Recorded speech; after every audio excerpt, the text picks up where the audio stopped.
జీవ పరిణామ సిద్ధాంతం. డార్విన్ గారు ప్రవేశపెట్టినటువంటి సిద్ధాంతం ఇది. మనిషి కోతి నుంచి వచ్చాడట.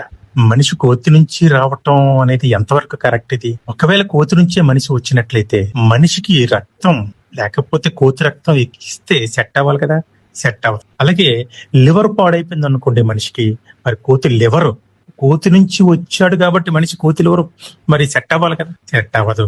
అలాగే కిడ్నీ. ఇలా ఆలోచించుకుంటూ పోతే కోతి నుంచి మనిషి వచ్చాడనేటువంటి సిద్ధాంతాన్ని ప్రవేశపెట్టారు. అది నిజమనే మనం ఇప్పటికీ నమ్ముతున్నాం. కానీ ఎవరైనా మనకు కోతిలా ఉన్నావు అంటేనే మనం చాలా బాధపడిపోతాం. అలాంటిది మన తాతలు ముత్తాతలు ఆ ముందటి తరం వాళ్ళందరూ కోతులట. అంటే మరి కోతి సంతత మనది. మరి దేవుడు ఏం చెప్తున్నాడు ఒక్కసారి విందామా? యావత్ భూమి మీద కాపురం ఉంటుటకు ఆయన యొక్కని నుండి ప్రతి జాతి మనుష్యులను సృష్టించాడు దేవుడు చెప్తున్నాడండి. అపొస్తలుల కార్యాలు 17వ అధ్యాయంలో 26వ మాట. అంటే ఒక్కని నుండే ప్రతి జాతి మనుష్యుని, అది రష్యన్స్ అవని, ఇండియన్స్ అవని, అమెరికన్స్ అవని, ప్రతి ఒక్కరిని కూడాను ఒకే మనిషి నుంచి వచ్చాడంట. ఆ మనిషి ఆదాము.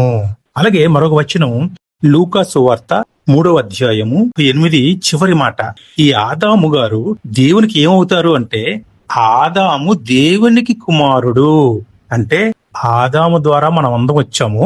ఆదాము దేవునికి కుమారుడు అంటే మనమందరము కూడా, యావత్ భూమి మీద కాపురం ఉన్న ప్రతి ఒక్కరూ కూడా దేవుని పిల్లలు అని దేవుడు చెప్తున్నాడు. మీరు నా పిల్లలు అని దేవుడు చెప్తుంటే, కాదు కాదు మీరు నా తండ్రి కాదు, తండ్రి మా తాతలు ముత్తాతలు కోతులు అని అద్వైతంగా మాట్లాడినటువంటి ఈ మాట మానవ సమాజం చూసారా ఎలా తయారయ్యిందో? బైబిల్లో దేవుడు ఎంత చక్కగా మనకు వివరించాడు. అందరికీ వందనాలు.